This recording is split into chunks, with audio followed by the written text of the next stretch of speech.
Alright, silly people, here's the situation. We're gonna do another little quick QFT problem for the absolute freaks out there. And so this problem, I wanted to preface this video by saying I'm not gonna do the entire problem, I'm just gonna do most of it.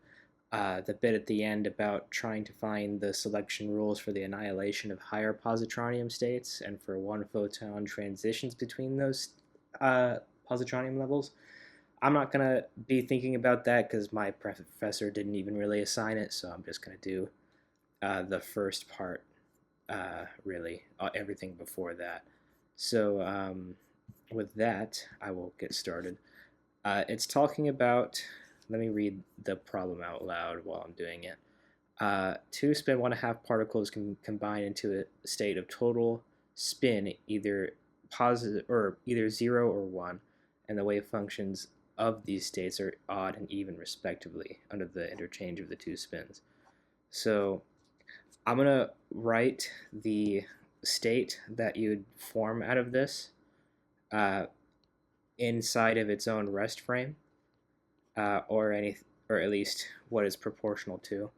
It's proportional to the integral d3k over 2 pi cubed times a sum of all of the spins r and s of a wave function of k dependent on r and s times the electron creation operator a dagger of, I'm going to say it's minus k, no, it's positive k, and r. R is representing the spin of the electron in this case, and times the creation operator for the positron in this state, all times the vacuum state, right?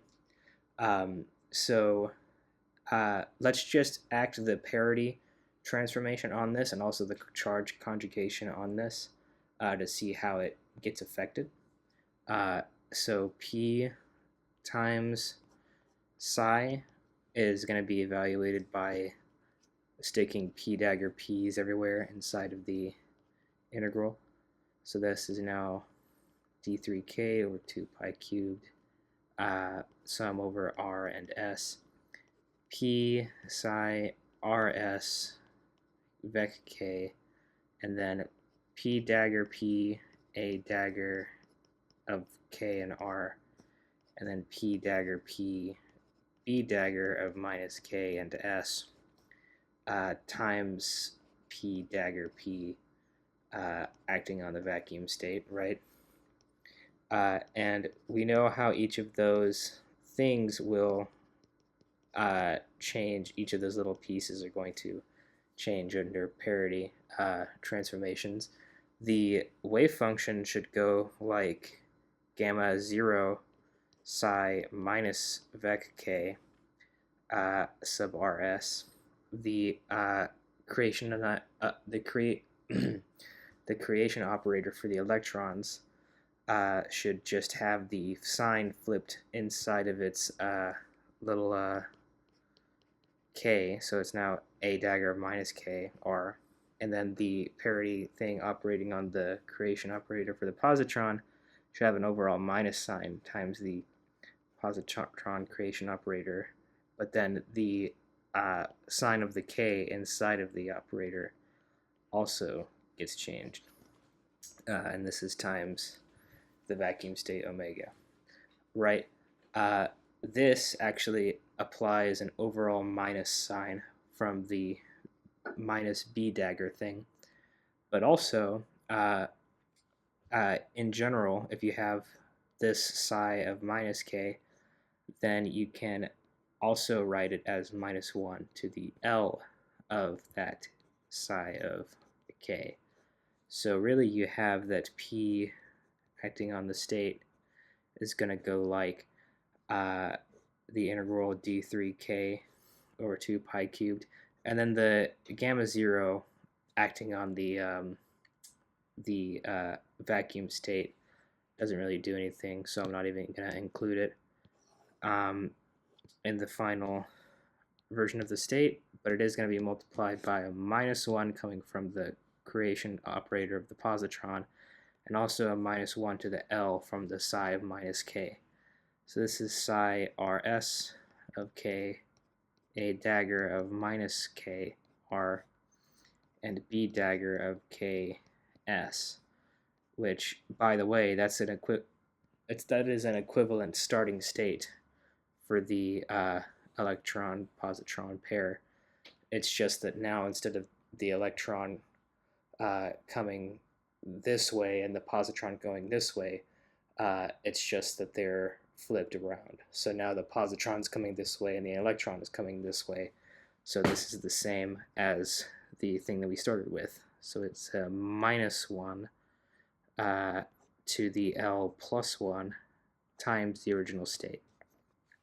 And that's how we're going to call it.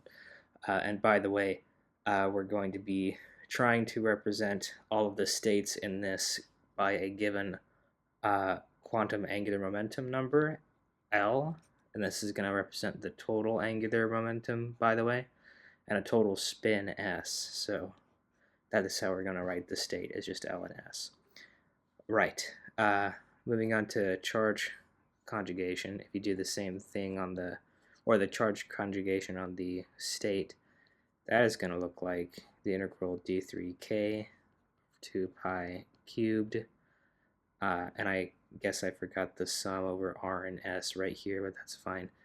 But the sum over r and s of c r s of k c dagger c a dagger k r c dagger c b dagger minus k s c dagger c acting on the vacuum state. Okay, just going through how the charge conjugation will affect each of these individually. Now the thing is going to go like d3k over 2 pi cubed, and then charge conjugation on a spinor state should just go like minus I gamma 2 times that spinor state. So back k in here, but then also it goes like b dagger k r, because of the charge conjugation on the electron turns it into a positron, but it has the same angular momentum and spin. And then similarly, the b dagger will turn into an a dagger with the same momentum and spin. And this is still just acting on the vacuum state. Minus I gamma 2 acting on the vacuum state doesn't really do that much, so we can sort of not care about those. And also, if you'll notice that we still have a positron and an electron coming in and combining to make this thing that is called positronium, actually. But the spin numbers swapped. Now it's a positron with spin r and an electron with spin s. How do we make it so that this flips back around, so that you have that they are the same particles and they're still being represented with the same spins? Well, you actually just end up adding a minus 1 to the L plus S, right? Because L being the total angular momentum of the system, and then S being the total spin of the system, gives you an equivalent state to what you started with. This is now again a dagger K and R, and this is now a B dagger minus K S. So it's what you started with, but just with a minus 1 to the L plus S. So it goes like minus 1 to L plus S, and then we'll say that that is how the state gets affected, the state L comma S, by the way. I know this is confusing. I swear it's as confusing to you as it is to me, but I'm trying to make sense of it myself as I go. But yeah, now we know that P, or I guess, yeah, P acting on the state L comma S is going to go like minus 1 to the L plus 1, L comma S. And also C acting on the state L comma S is going to go like minus 1 to the L plus S, L comma S. We can make a nice little table of this if we really chose to. Let's make it so that it's, let's make two tables. One of P acting on L and S, on the state LS, I mean. And it doesn't matter which spin you have, spin 1 or spin 0, but it does matter the orbital angular momentum you have. So if for L equals 0, you get a minus 1. For L equals 1, you get a positive 1. For L equals 2, you get a negative 1, right? That's just how addition works. But then charge conjugation, and I better times LS here. But charge conjugation acting on the state LS is going to give you different things depending on both total angular momentum 0 and 1 and 2, and then the S equals 0 spin stuff and the S equals 1 spin stuff. So for S equals 0, it's an L equals 0, you get 1, and minus 1 here and 1 here. For spin 1 stuff, you get a minus 1 here and a 1 here and a minus 1 here. So that should tell you how all of these guys act for the S, P, and D orbitals, which should take care of part 1 of the problem. Part 2 is, or part B, I guess, is pretty interesting. It's asking how many photons the ground state with spin 0 decays into this positronium thing. And we know, so this is going to be part B, the ground state with spin 0, that's talking about the state 0, comma 0, spin 0, and then L equals 0 for the ground state. So let me write it like that. Well, we know how parity acts on this guy now. It looks like minus 0, 0, and then charge conjugation acting on 0, 0 just gives you back the state 0, 0. And also, I don't think that the parity transformation on this actually matters as much as the charge conjugation, because you know that charge conjugation, C, acting on a state of a bunch of photons and photons, is going to give you minus 1 to the n times that state of n photons.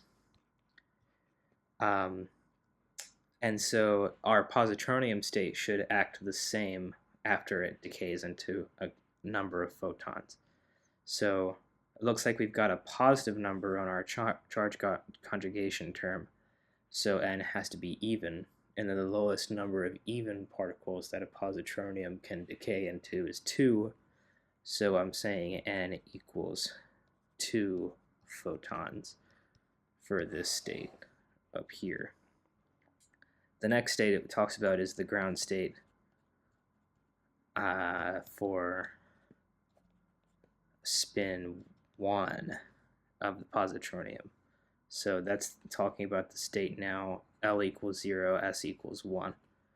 We also know how this guy transforms under both parity and charge conjugation. Parity now acting on this, it's still just minus the state, and then charge conjugation acting on this guy gives you positive the state because it's L plus S, right? So 0, 1 for L and S. Yeah, or no, this is actually now minus.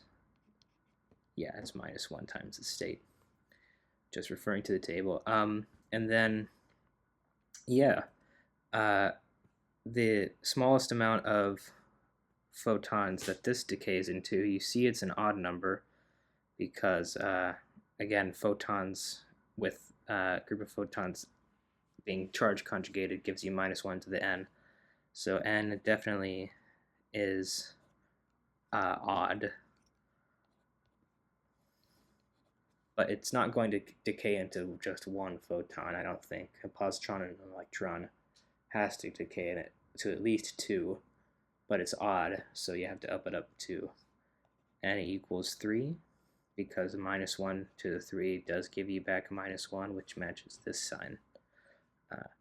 So that's what I'm thinking anyway for the first couple parts of that problem. All right.